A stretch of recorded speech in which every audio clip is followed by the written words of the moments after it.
If you're a small business owner and you're looking to scale an inside sales team to sell your product or service, then there are 3 things you need to know.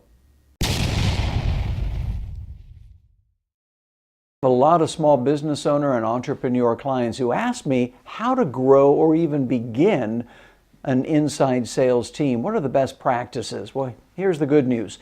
There are ways to be successful at this, but unfortunately, many entrepreneurs don't follow a best practice approach. There are 3 mistakes that most entrepreneurs make. Number 1, they've never sold the product over the phone themselves, so they don't really know what their sales reps are going to run into. Number 2, they don't give their sales reps a scripted best practice approach, so they generally don't do well. And number 3, they hire inside sales reps who they think should know how to sell. Well, oftentimes they don't. So what are the 3 things you need to do as an entrepreneur to make sure that your product and service can be sold over the phone? Well, number 1, you have to script out a best practice approach. If your team is going to be cold calling or following up on leads, then they need to know how to overcome the objections they're inevitably going to get. How do they qualify a prospect? How do they build rapport? Hey, if they're going to give a presentation, how do they give a best practice presentation?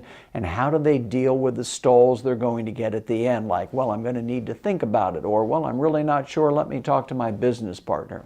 If you're not giving your team the exact scripts to deal with these situations, then you're setting them up to not succeed. Number 2, you have to record their phone calls. Most CRM systems, voice over IPs, make it easy to record calls. You need to record their calls and you need to listen to them. Not all of them, obviously, you're busy, but 1 or 2 or 3 or 4 each and every day. Ask yourself, are they following your best practice approach, or are they ad-libbing?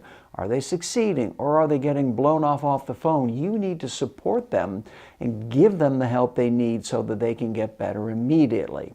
And then number 3, you have to give them a definable sales target.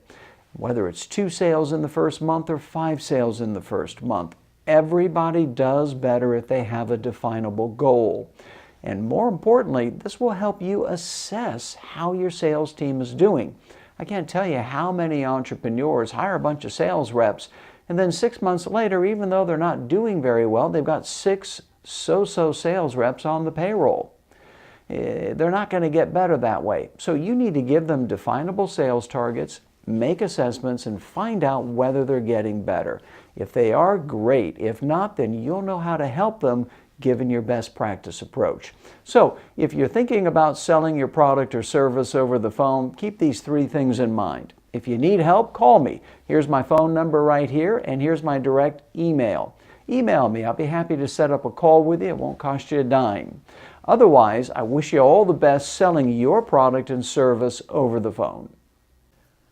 And don't forget, if you like this video, make sure and give us a thumbs up and subscribe and pass it on to all the people you work with or show it to your manager. They'll benefit from it too. Happy cold calling.